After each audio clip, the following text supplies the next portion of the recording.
सतनाम साहेब बंदगी सभी भक्तात्माओं को, सभी साधु संत समाज को।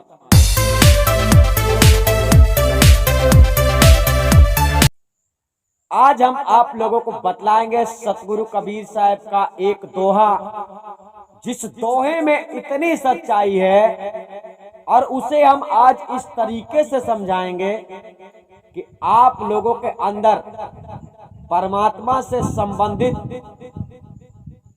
जो जानकारी होती है, आप लोग चाहते हैं, खोज रहे हैं परमात्मा के बारे में, परमात्मा कबीर का उपदेश क्या है, परमात्मा की प्राप्ति के लिए क्या करें, मोक्ष के लिए क्या करें।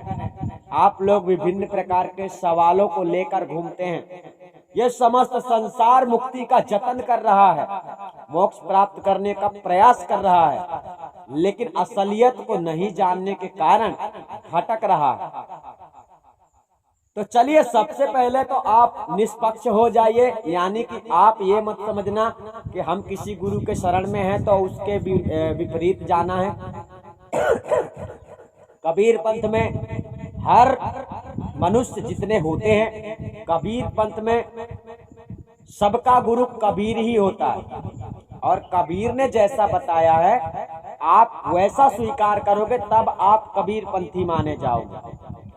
और कबीर ने कुछ और कहा है, आपका जो कोई गुरु होगा वो कुछ और बोला है तो फिर आप कबीर पंथी नहीं हैं। इस संसार में यम के दूत घूम रहे हैं जिन्हें पहचानना आपके बस की बात नहीं है। तो आपको शायद भ्रम से हम निकाल सकें इस साहिब की अद्भुत वाणी से, और हमारा प्रयास है कि आप अच्छी तरीके से समझ जाओ, किसी प्रकार की शंका ना रहे। चलिए वाणी को प्रारंभ करते हैं। एक दोहा है, और दोहा क्या कहता है, हमने बहुत सारे जगहों में इस दोहा का उपयोग किया है, लेकिन इस दोहा का पूरी तरह से भावार्थ, पूरी तरह से व्याख्या नहीं समझाया है, परंतु आज हम समझाएंगे। चलिए पहले शब्द बोलते हैं। शब्द कहता है, सब जग जलता देखिया अपनी अपनी आग, कोई ऐसा ना मिला चास रहिए लाग कबीरा, चास रहिए लाग। बड़े शब्दों में, टाइटल शब्दों में, मोटे शब्दों में आपको यहाँ पर समझना है कि साहब ने क्या कह दिया। साहब ने कह दिया, सब जग जलता देखिया अपनी अपनी आग। अब ये अपनी अपनी आग क्या है?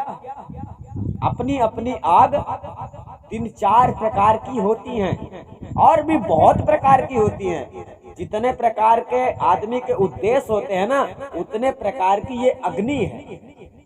मतलब इस जीवन का उद्देश्य तो एक है, लेकिन मनुष्य जीवन के इस उद्देश्य को पूरा करने के लिए बहुत कम लोग सोचते हैं और उद्देश्य अलग से बना लेते हैं, है ना।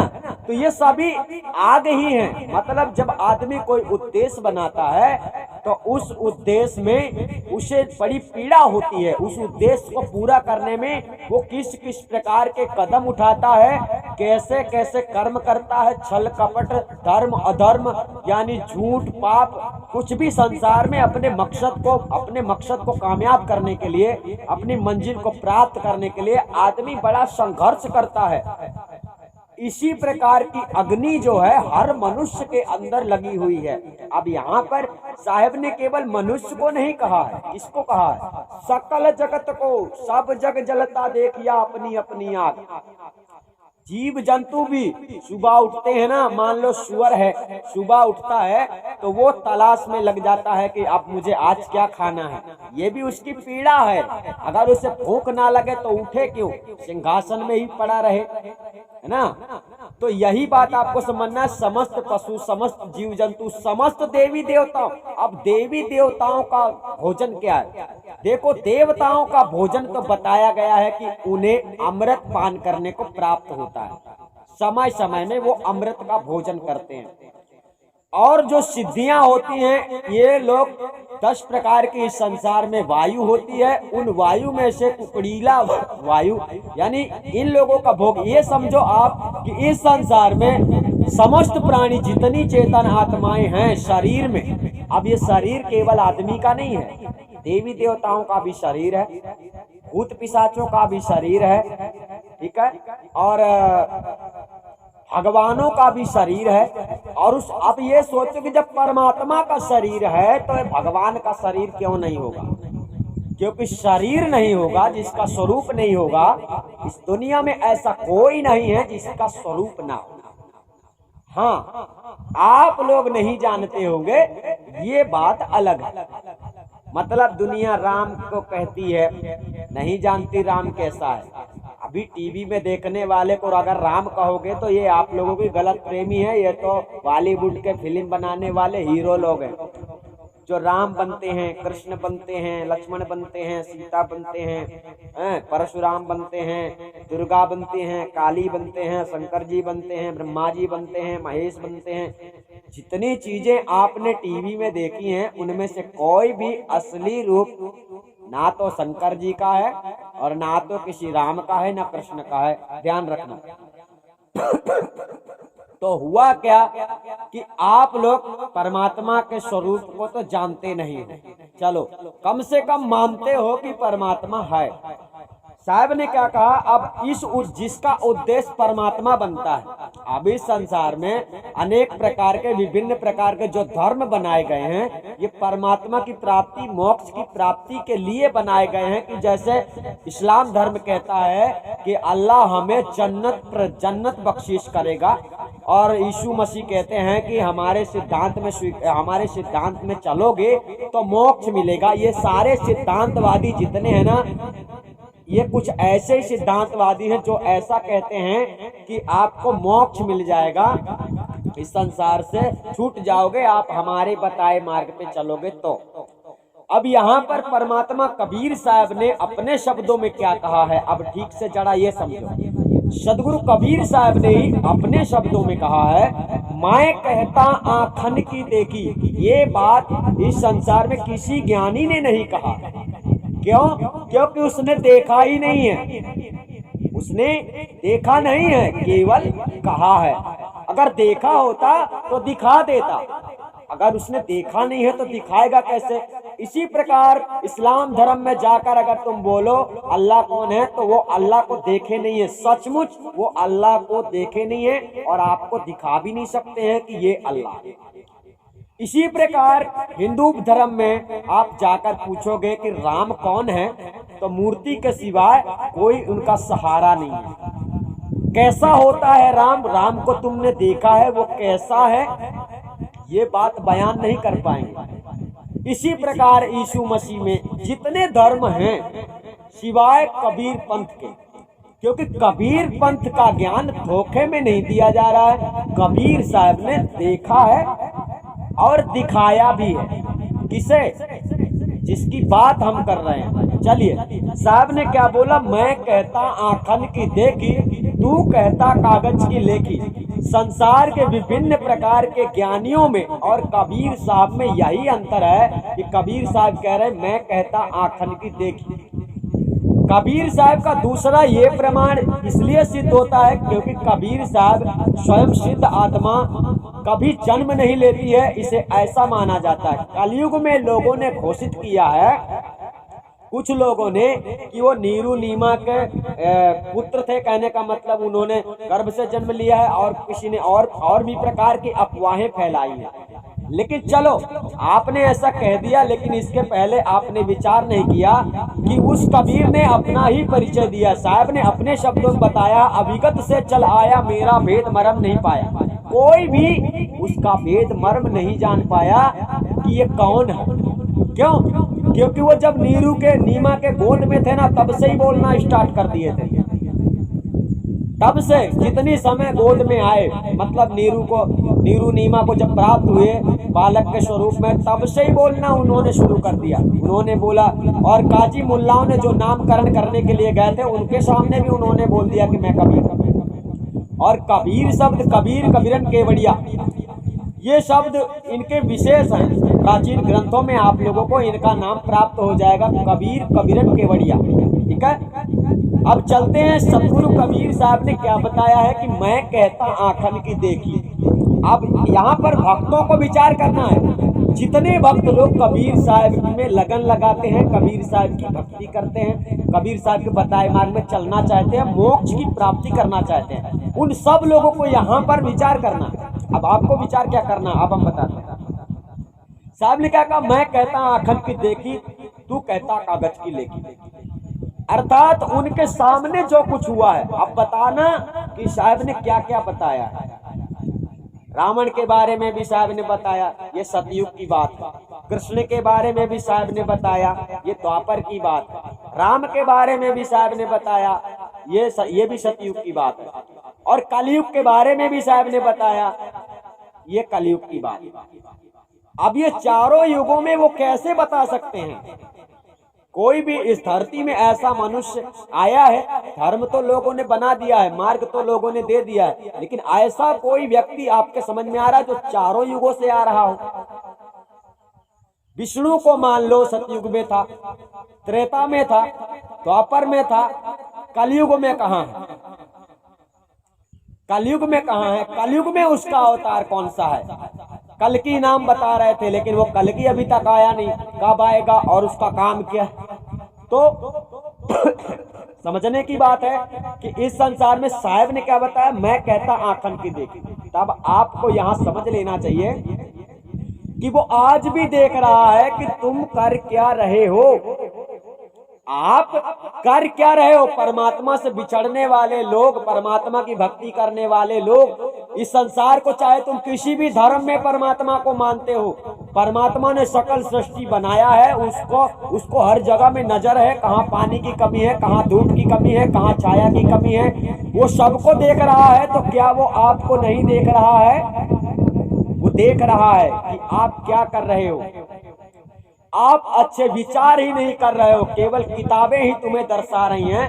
सतगुरु कबीर साहब कह रहे, मैं कहता आंखन की देखी, तू कहता कागज की लेखी, तेरा मेरा मनवा कैसे एक होई रे। और इसी शब्द पे फिर बाद में जिक्र किया है, नीर छीर का करे निबेरा, कहाँ कबीर सोई जन मेरा। जो आदमी सत्य और असत्य को निबेरा करते हुए आगे बढ़ेगा, वो सत्य को प्राप्त करेगा, मतलब अपनी मंजिल को प्राप्त करेगा। जो मोक्ष वाली भावना मनुष्य के अंदर है ना, उसे प्राप्त कर लेगा।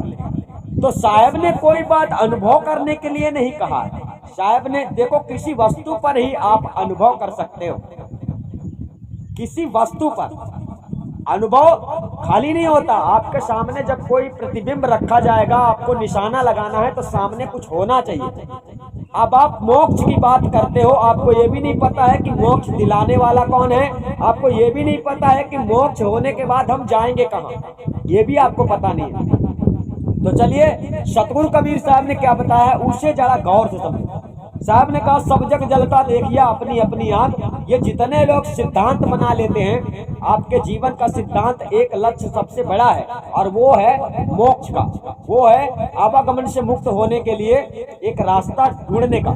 और वो रास्ता बिना गुरु प्राप्त नहीं हो सकता, और बिना गुरु मंजिल भी प्राप्त नहीं होगा। यहाँ पर हाँ, कुछ लोगों ने ऐसा भी विचार किया है कि गुरु रास्ता देता है, गुरु रास्ता देता है, गुरु उस रास्ते में चलता है, गुरु को मंजिल पता होती है, गुरु उस मंजिल तक उस शिष्य को ले जाता है। अब आपके समझ में आ गया होगा कि मंजिल तक पहुंचाने वाला गुरु होता है। ठीक है, तो अब हम आपको बताते हैं कि गुरु आपको अगर बताए कि ये मंत्र जपो तो मोक्ष मिल जाएगा, ध्यान करो तो मोक्ष मिल जाएगा, या कि विभिन्न प्रकार के सुमिरन भजन और जो भी लोग, बहुत सारे पाखंडियां, मतलब पाखंडी लोग संसार में बहुत प्रकार की विधि विधान बताते हैं मोक्ष के। और आपको विचार ये करना है कि साहब ने सतमार्ग दिया है। अब यहीं पर समझो कि साहब ने क्या बताया, कोई ऐसा ना मिला जासो रहिए लाख। जासो रहिए लाख का मतलब वो क्या कह रहे हैं, ऐसा कोई नहीं मिल रहा है जिसके साथ मैं रहूं, जो मेरे साथ रहे। अब आपको समझ लेना है कि जब वो कह रहे हैं कि कोई ऐसा नहीं मिल रहा है जिसके साथ मैं रहूं, या कि जिसके साथ जो मेरे साथ रहे, ऐसा कोई मिल ही नहीं रहा है। क्यों? क्योंकि आपकी लगन ही ऐसी है, जो आपकी लगन है माया में उलझी हुई है। मतलब पूरी तरह से आपकी लगन जो है अभी मुक्ति के लिए नहीं है। आप अभी भटकना चाहते हो, अभी तक आप चेते नहीं हो, जागे नहीं हो, दर्द को नहीं समझा, दर्द क्या होता है।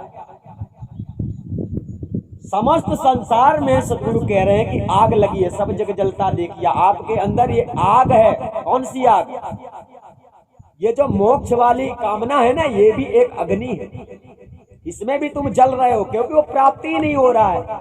और वो जब तक मिलेगा नहीं हो तुम जलते ही रहोगे। और वो मिलेगा तब तक नहीं जब तक तुम सही रास्ता नहीं अपनाओगे।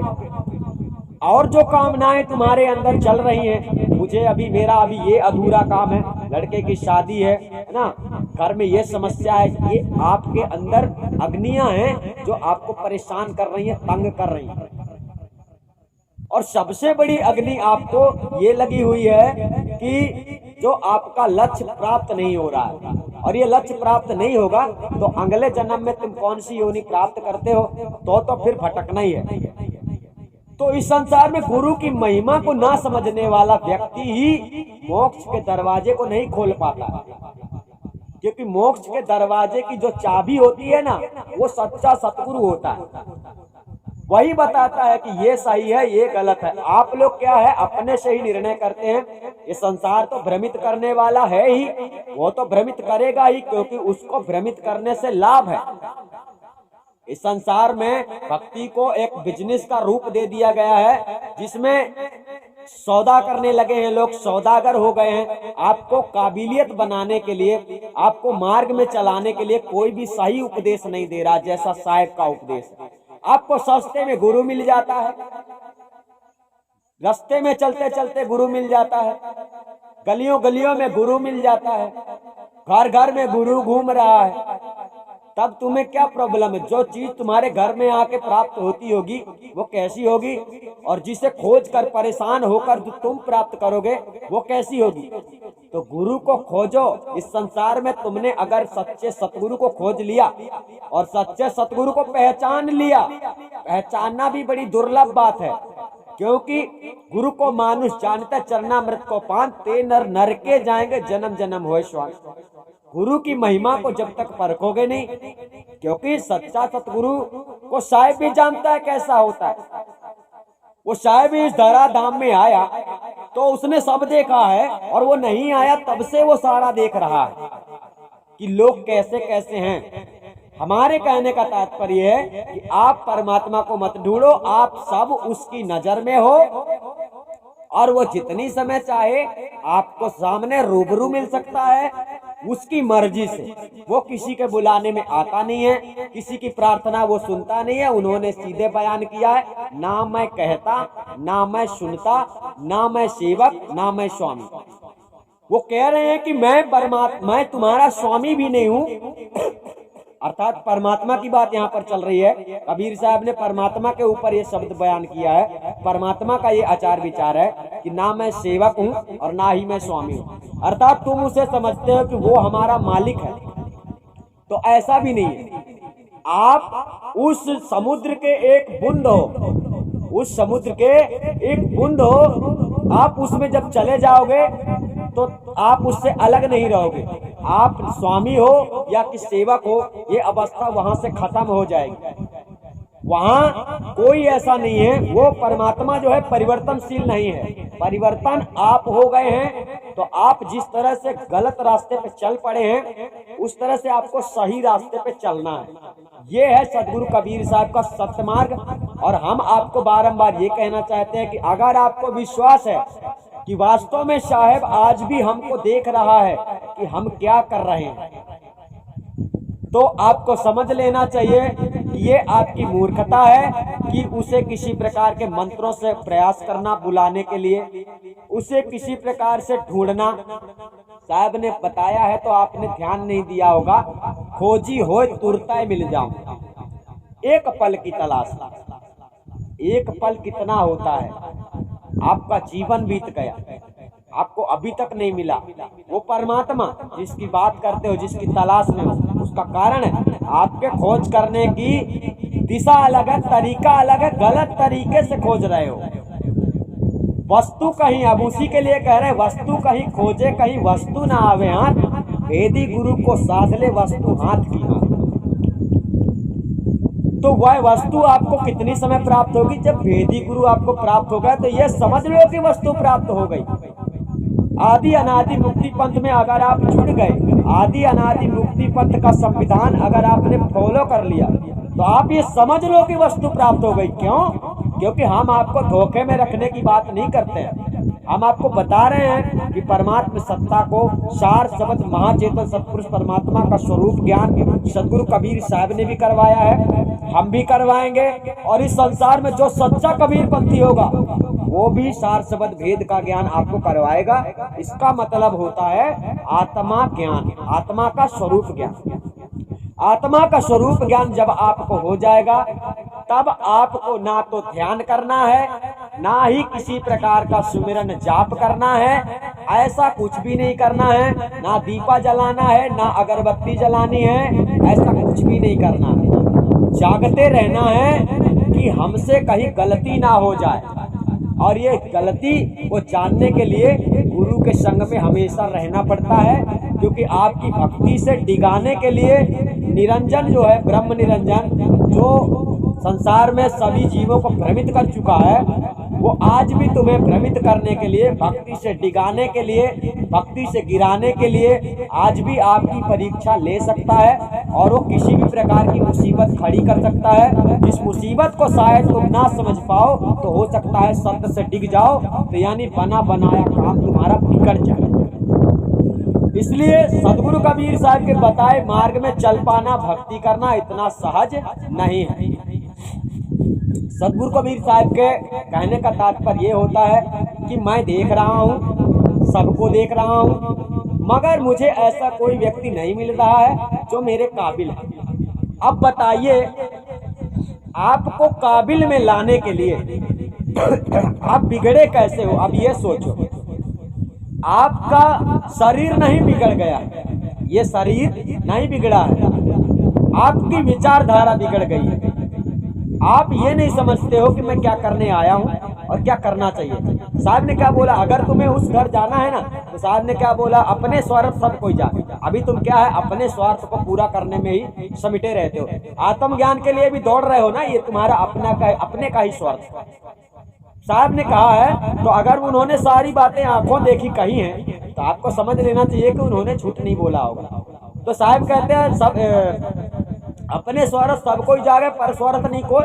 पर स्वार्थ वह सोई जागे जो वह घर का हो। तो उस घर का जो व्यक्ति है जो वहां जा सकता है, जो वहां जाने के योग्य है, यहाँ ज्ञानवान हटा दो, योग्यता की बात चल रही है।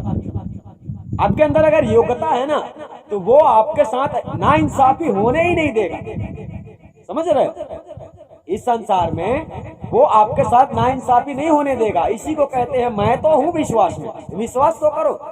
आदि अनादि मुक्ति पंथ में जो संविधान है, हम कहते हैं आदि अनादि मुक्ति पंथ में मत जुड़ो, आपको डर लगता है तो, लेकिन परस्वार्थ में तुम उतर तो जाओ, उस परमात्मा को प्राप्त करने का प्रयास तो करो। पर उस परस्वार्थ में उतरो, परिश्रम करो, मेहनत करो, खाओ और खिलाओ, दूसरों का भला करो। परस्वार्थ में उतरो, फिर देखो तुम्हारे साथ क्या होता है। तुम्हें वो परमात्मा कहीं से भी उठा सकता है, परंतु हाँ, वो पहले मिलेगा आपको गुरु के रूप में। ये भी हम बताते हैं, पूर्ण मुक्ति के लिए कोई भी सिद्ध आत्मा आकर बोले कि चल मैं तुझे मुक्ति धाम ले जाता हूं, तो जाना मत, क्योंकि गुरु ही इस बात का बयान कर सकता है कि तेरा असली स्वरूप क्या है। क्योंकि जब तुम्हारे सामने कोई बोलने वाला होगा ही नहीं, तो तुम कैसे जानोगे कि कौन सी चीज क्या है। और तुमने किसी चीज को देखा है, मान लो ध्यान में देखा है आपने, कुछ कोई शब्द आपने सुना है ध्यान के अंदर, वहां आपका गुरु नहीं होता है, वहां आपका मन गुरु कहता है हाँ थोड़ा और आगे चलो, हाँ थोड़ा और आगे चलो, हाँ ऐसा शब्द सुनाई दे रहा है, यही सही है, हाँ ज्योति के दर्शन हो रहे हैं, हाँ मैं और आगे बढ़ रहा हूँ। इसका निर्णय कौन करता है? ध्यान करने वाले के गुरु तो वो खुद ही होते हैं। उनको वो दूसरे के गुरु से ज्यादा वो खुद के गुरु होते हैं। ये मनमुखी गुरु माने जाते हैं जो ध्यान करते हैं, क्योंकि वहां निर्णय करने वाला कोई नहीं होता। और गुरु कौन होता है? जो सार असार परख दिखलाए। गुरु तुम्हें प्रत्यक्ष करके देगा कि ये सार है। मतलब जिस समय हम आत्मा परमात्मा का स्वरूप ज्ञान आपको करवाते हैं, उस समय हम आपको बताएंगे कि ये है आत्मा। और जब तुम आत्मा को जान लोगे तो उसी से अनुभव करोगे आत्मा एक बूंद समान है और परमात्मा समुद्र समान है। जिस स्वरूप का ज्ञान हम करवाएंगे वो स्वरूप, वो शब्द स्वरूप जो परमात्मा है, समस्त चेतन आत्माओं में विद्यमान है। मतलब उनके साथ रहता है, अर्थात वो जुड़ा हुआ है। आपसे परमात्मा अलग नहीं है, वो आपको अच्छी तरह से देख रहा है, लेकिन आप अपने आप को नहीं देख रहे, ना अपने आप को देख रहे हो ना उसे देख रहे। कहने का मतलब ना तो तुमने आत्मा को जाना है और ना ही परमात्मा को जाना है। तो सबसे बड़ी बात यह है कि आपके अंदर योग्यता ना होने के कारण परमात्मा आपसे मिल नहीं रहा है। ठीक है, परमात्मा कोई सिद्धि नहीं है कि उसे वशीभूत करना है। उसे संसार में वशीभूत करने वाला कोई पैदा नहीं हुआ और वो कभी अपने आप को परिवर्तन नहीं करता है। उसके कुछ उद्देश्यों को समझो और समझ लोगे तो आपका कल्याण होगा। तो साहब ने क्या बताया है? सब जग जलता देखिया अपनी अपनी आग। आदि भौतिक, आदि दैविक और आदि दैहिक, ये तीन प्रकार की त्रैताप रूपी अग्नि से समस्त संसार के समस्त जीव जंतु पीड़ित हैं। और इस पीड़ा से बचाने वाला गुरु होता है, जो जिसे आप गुरु बनाते हो। तो उस गुरु की महिमा को तुम अभी समझ नहीं पा रहे हो, इसलिए तुम्हारे अंदर घमंड हो जाता है, अभिमान हो जाता है, लोभ हो जाता है, अहंकार हो जाता है, ईर्षा हो जाता है, घृणा हो जाती है। जैसे कोई अगर हमको रूप से जानना चाहता है तो हमारे रूप में ऐसी कोई खासियत नहीं है, क्योंकि हम कोई ढोंग नहीं करते, क्योंकि हम चंदन नहीं लगाते, हम कोई विशेष कपड़े ऐसे नहीं पहनते, हम कोई बाल ऐसे नहीं रखते विशेष। मतलब हमारा स्वरूप से तुम हमें पहचानना चाहोगे तो नहीं पहचान पाओगे, और ज्ञान से अगर पहचानना चाहोगे तो उसकी गहराई तक, मतलब हमारी गहराई तक आप जा नहीं पाओगे। आपको हम ही ले जा सकते हैं, उसके अलावा दूसरा कोई रास्ता नहीं है। साहब ने इसीलिए कहा है, अगम निगम की गैल गुरु के संग पाओगे, नहीं है दूसरी गैल कहीं विधि जाओगे।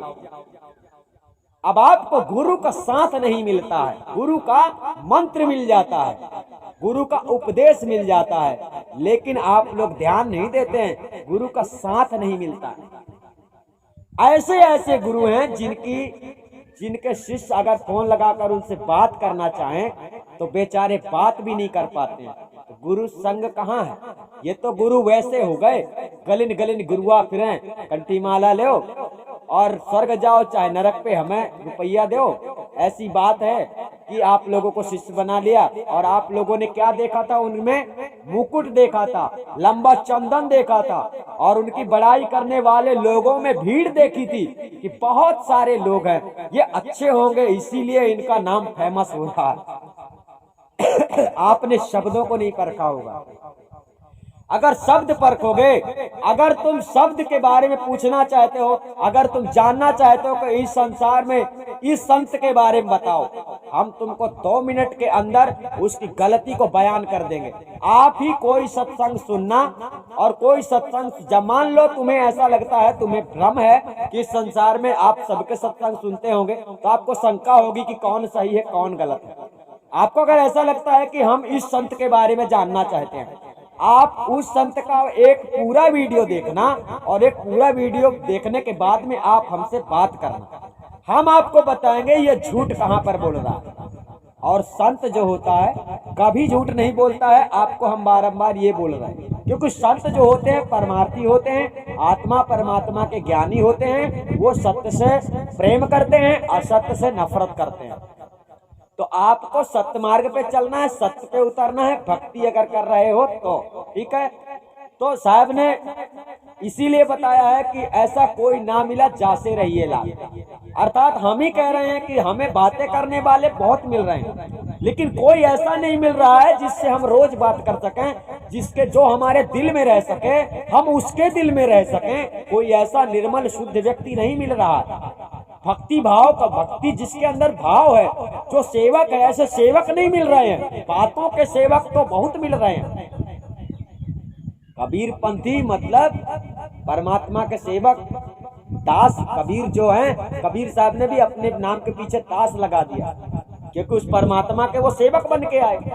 तो उन्होंने पूरे जीवन उनके लिए ये सब किया, संसार में सब कुछ किया। अब रही बात तुम्हारी, तो तुमने क्या किया है कबीर साहब के लिए, तुमने क्या किया है परमात्मा को पाने के लिए? जानकारी ये अपने अंदर तुम ढूंढो। अगर किया है तो और करो, अगर अभी तक प्राप्त नहीं हुआ है, और नहीं किया है तो करना शुरू कर दो। क्योंकि जब तक करोगे नहीं, उसके लायक बनोगे नहीं, तो सपने में भी तुम्हें मोक्ष नहीं मिल सकता है। हकीकत की तो बात ही अलग है। हाँ, मन से तो हर आदमी 24 घंटा मोक्ष भी रहता है और 24 घंटे मन से बंधा भी रहता है। ठीक है, तो ये मन से आजाद होने वाला, मन को मुक्ति दिलाने वाला, आत्मा को मुक्ति दिलाने वाला गुरु होता है, और सच्चा भेदी गुरु होता है, जिसकी बात आपको अगर समझ में आए तो आदि अनादि मुक्ति पंथ में आपको जुड़ जाना है, नियम को फॉलो करना है। अगर अपने जीवन का कल्याण चाहते हैं तो आप लोग समझ गए होंगे कि परमात्मा नाम की जो वस्तु है, परमात्मा नाम की जो परमात्म सत्ता है, कोई ऐसा ना समझे कि वो हमको देख नहीं रहा है। हाजिर है वो आपको तत्काल मिल सकता है। आपके खोजने का तरीका गलत। हम कहते हैं आप हमारे बताए मार्ग पे चलोगे, गुरु की शरण में आप आ गए, हमने आपको कह दिया जितनी समय आप उस काबिल हो जाएंगे हम आपको उसके काबिल बनाएंगे ना। हमारी कोशिश यही है कि आपको हम वैसा बनाएंगे कि आप उसके सामने बैठने लायक बन जाओ, आप उसके साथ रहने लायक बन जाओ। आप हमेशा उसके साथ रहना चाहते हो तो उसके आचार विचार को परखो। और आचार विचार कोई जादू मंत्र और प्रक्रिया नहीं है, कोई साधना नहीं है खपड़िया में ध्यान लगा के हम अपने को खोज रहे हैं बाहर। आज तक सदियों से अपने को खोजने वाला व्यक्ति कैसा होगा और परमात्मा को खोजने वाला व्यक्ति कैसा होगा? साहब ने परमात्मा की खोज करने की बात कही है, परमात्मा को प्राप्त करने की बात कही है, अपने आप को नहीं। परंतु बात क्या है, अपने आप को तुम जान लोगे ना तब तुम परमात्मा को जान पाओगे। सीधी सी बात साहब ने इस प्रकार बताया। तो कुछ लोगों ने तो परमात्मा को छोड़ के अपने को खोजना शुरू कर दिया, और कुछ लोगों ने अपने को छोड़ के परमात्मा को खोजना शुरू कर दिया। मतलब परमात्मा को क्यों खोजते हैं? नाम जपते हैं, इस नाम से बुलाएंगे तो साहब आएंगे। आपको यही भेद पता नहीं हुआ कि गुरु कौन होता है। 7 दीप 9 खंड में प्राणी गुरु से बड़ा न कोई। आज भी अगर समझ लोगे तो गुरु के सामने शीश झुका दोगे तो आपका जीवन कल्याण हो जाएगा, धन्य हो जाएगा। वरना अभी तो यहाँ पर 5 वर्ष का टाइम है, आपका अमूल्य जीवन ये जितना है ना ये भी खत्म हो जाएगा, और दूसरा योनि भी प्राप्त करोगे, फिर भटकोगे और भटकते ही रहोगे जब तक सदगुरु की शरण में नहीं जाओगे। साहब ने शुद्ध वचनों में कहा है कि जिन सतगुरु पहचाना नहीं तिन्हीं तीनों लोग ठिकाना नहीं। आप लोग समझ गए होंगे। हम आपको फिर मिलेंगे। सतनाम साहेब बंद।